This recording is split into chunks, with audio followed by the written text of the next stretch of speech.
облысы Қызылқоға ауданы Берқайыр Аманшин атындағы Қазақ орта мектебінің бастауыш сынып мұғалімі Асанғалиева Гүлнұр Демеуқызы. Бүгінгі сабағының тақырыбы 2-ге, 5-ге, 10-ға бөлінгіштік белгілері.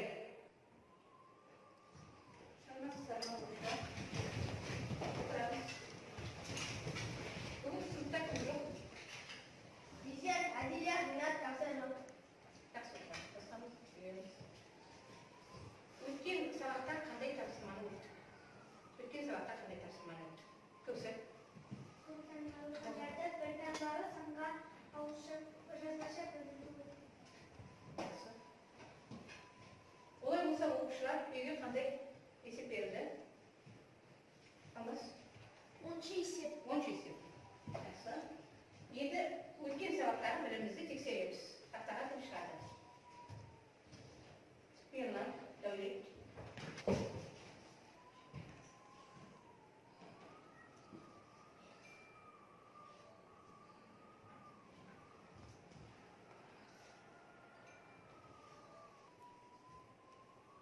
Дұрыс деген дұрыс жауап, бұрыс деген қате деген.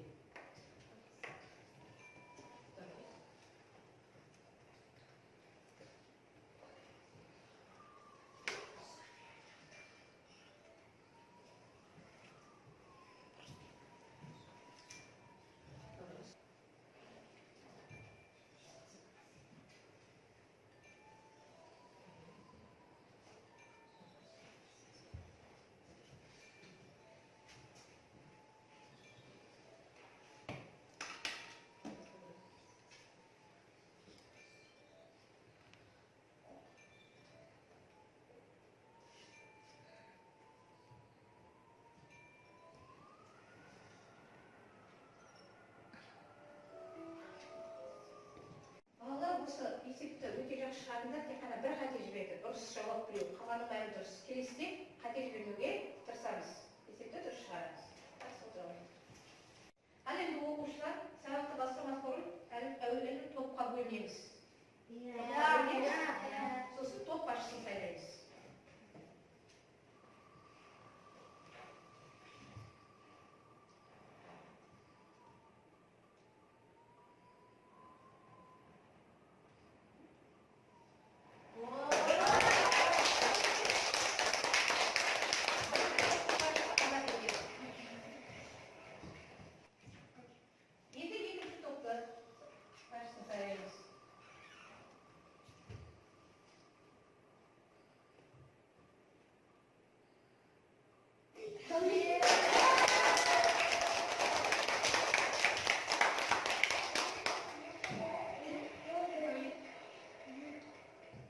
Енді балалар үшінші топтың басшысын сайлаймыз.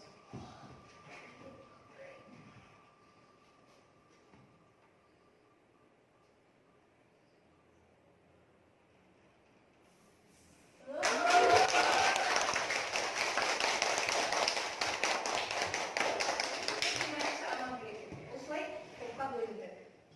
Енді жаңа сабағымызды бастаймыз. Бүгінгі сабағымыздың тақырыбы 2-ге, 5-ге, 10-ға бөлінгіштік белгілері. Бүгін нешесі? 28-ші қыркүйек. Ал балалар тақырыппен күннің жадымен тақырыпты жазып болсақ, бүгінгі сабақтың оқу мақсатымен танысамыз. Бүгінгі сабақтың оқу мақсаты 2-ге, 5-ге, 10-ға бөлінгіштік белгілерге сүйеніп натурал сандарды топтастырамыз. Бағалау критерийі. Үйлер дөңгелегін пайдаланып есептер шығарамыз. Ережеге сүйеніп 2-ге, 5-ге, 10-ға бөлінгіштік белгілеріне сәйкес есептерді шығарып топтастырамыз. Енді балалар бүгінгі сабаққа сәйкес мынадай ережені оқимыз, есімізде сақтаймыз. Есімде сақта. 0-мен аяқталатын сандар 10-ға бөлінеді. 0-мен аяқталатын сандар нешеге бөлінеді? 10-ға бөлінеді. 0-мен 5-пен аяқталатын сандар 5-ге бөлінеді. Қайталаймыз. 0-мен 5-пен аяқталатын сандар 5-ге бөлінеді. 0-ге, 2-ге,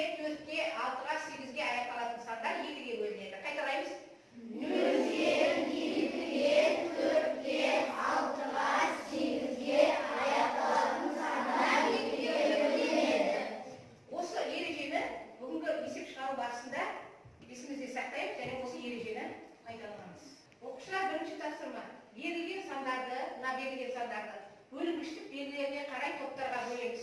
Бірінші 2-ге, екінші 5-ге, үшінші 2-ге, 5-ге және 10-ға. 2-ге, 5-ге және 10-ға бөлінетін сандар. Енді осы тапсырманың дискриптері 2-ге ғана бөлінетін сандарды анықтаймыз. Екінші 5-ге ғана бөлінетін сандарды анықтаймыз. Үшінші 2-ге де 5-ге де 10-ға бөлінетін сандарды анықтаймыз. Жаза қояйық. 2-ге, 5-ге, үшінші 2-ге де 5-ге бөлінетін. Мына сандардың ішінде жаза қойыңдар тегі. Осы сандардың ішінде. Ал оқушылар қолтық бар, қаламымызды қоямыз. Бірінші 2-ге бөлінетін сандарды бірінші топтан кім айтады? Ол көтереміз. Нариза. Оқыды айтады. 2-ге бөлінетін сандар 78.220, 721.48, 64.280, 64.556, 647.294, 490.760, 225.840.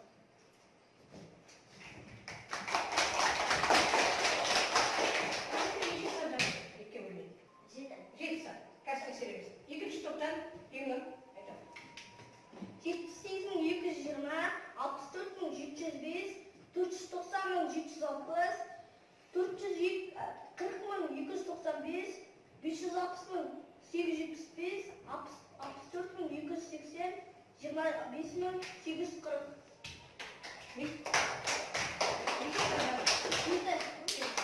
Üçüncü toptan kim aytadı? Aman buyurun. Okur olsan. 78.220, 64.280, 25.840. Неше сан жазды? Үш сан. Ал дұрысқа балалар. Қандай қатесіз ба? Өзің тоғына. Неше сан қалып қойды? 25.840. Бір сан қалып. Bir saat kaldı. Жақсы. Ал есеміз тексереміз. 2-ге бөлінетін сандар 7 саннан енді. Дұрыс па? Дұрыс. 2-ге бөлінетін сандар. Неше сан жазды? 7 сан. 10-ға бөлінетін сандар Амангүл неше сан жазды? 3 сан. Келесі есеп шығармада қате жібермейміз. Балалар енді қандай тапсырма орындаймыз? Жұрттық жұмыс орындаймыз. Екі қатар отырған екі оқушы біреуі 2-ге бөлінетін сандарды, біреуі 5-ге бөлінетін сандарды жазамыз. Сосын жазып болғаннан кейін бір-бірімізді тексереміз. Сіз астынсаңыз.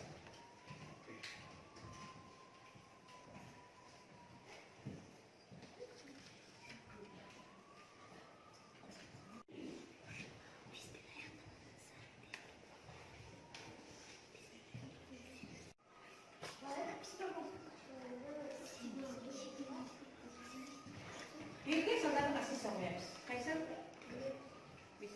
Ең астына. Біз ауыстыра қойдық.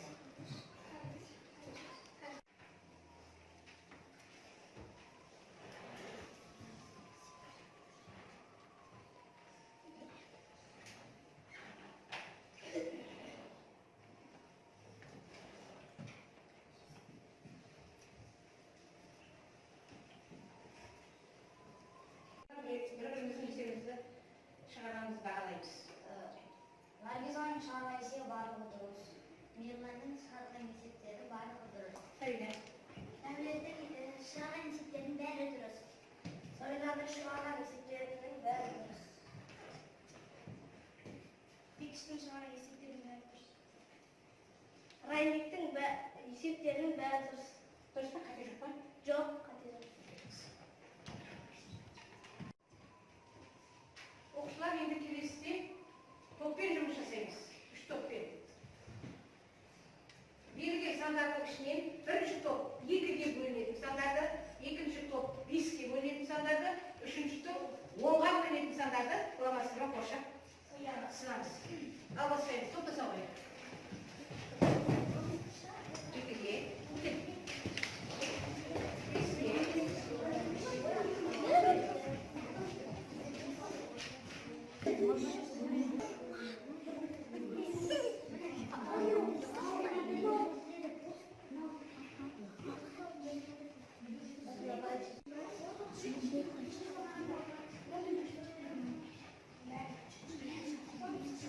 Ал балалар есепті шығарып болса, әрбір топтың мүшесіне бір-бірден шығып, тақтаға шығып қойғанбыз. Бірінші топтан, қазір келіп.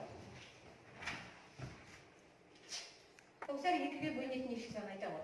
12, 18, 24, 30, 36, 40, 44, 52, 60, 63, 92, 96, 100, 112, 124, 126, 164, 200, 240, 384, 450, 500, 618, 878, 1000, 1224, 3156, 5016, 1100. Қандай сандар екіге бөлінеді? 12. Нөлмен, екімен, төртпен, алтымен, сегізбен аяқталатын сандар екіге бөлінеді.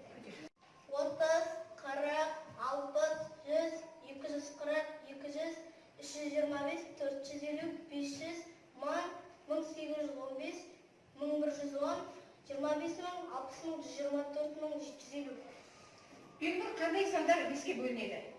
Нөлмен, беспен аяқталатын сандар беспен бөлінеді. Беске бөлінеді. Беске бөлінеді. 30, 40, 60, 100, 450, 500, 200, 100, 240, 60000, 25000, 1000, 124000, 750. Азат, қандай сандар онға бөлінеді? Нөлмен аяқталады. Сондай сандар онға бөлінеді. Келесі тапсырма оқушылар. Үйлер дөңгелегін салып, оған кестеден 4 саннан алып жазамыз. Бірінші, екіге бөлінетін сандар, беске бөлінетін сандар, екіге де беске де бөлінетін сандар. Ескеріп тұрайық. Үйлер дөңгелегін пайдаланамыз. Ережеге сүйеніп, екіге де беске де бөлінетін сандарды тауып, үйлер дөңгелегіне орналастырамыз. Кім шығар? Бірінші, екіге бөлінетін сандар. Кел, балдар өтер оқ.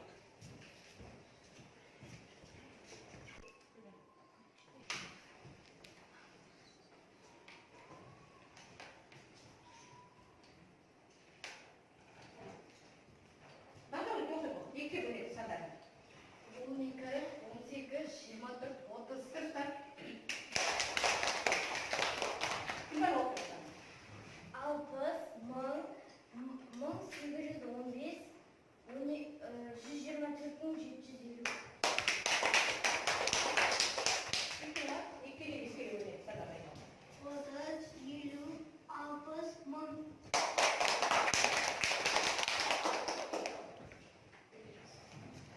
Өз-өзі бағалау немесе өз-өзі тексеру. Мына сұрақтарды қарап, оқып, осы сұрақтарға жауап беріп жазамыз. Ал енді оқушылар кім сұрақтарға жауап береді? Келсек. Сабақта маған тапсырмаларды орындауға есепте шығарып ережесі көмектесті. Келесі. Сабақта маған тапсырмаларды орындауға ереже көмектесті. Келесі кім айтады? Келесі. Сабақта тапсырманы орындауға еш нәрсе кедергі келтірген жоқ. Маған қиындықтарды жеңу үшін кітапты көп оқып, көп есептер шығару қажет. Келесі. Зариза. 2-ге 5-ке 10-ға бөлінгіштік белгілеріне байланысты есептер шығаруды үйрендім. Енді балалар бүгінгі сұрақты қорытындылаймыз. Сонымен бөлмен аяқталатын сандар онға бөлінеді. Бөлмен аяқталатын сандар онға бөлінеді. Нөлмен және беске аяқталатын сандар екіге бөлінеді. Нөлмен, екімен, төртпен, алтымен, сегізбен аяқталатын сандар екіге бөлінеді.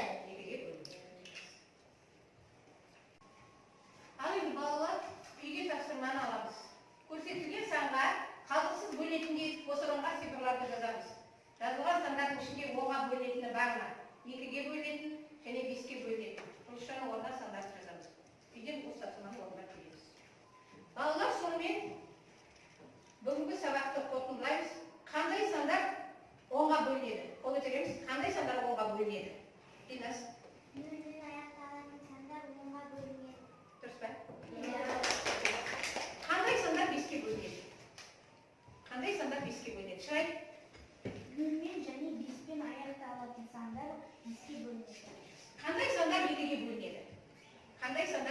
бөлінеді. Дәулет. 0 мен 2 мен 4 мен 6 мен 8 мен бөлінетін сандар 2-ге бөлінеді. 8-мен аяқталатын сандар. 8-ге аяқталатын сандар 2-ге бөлінеді. Олай болса балалар сабақ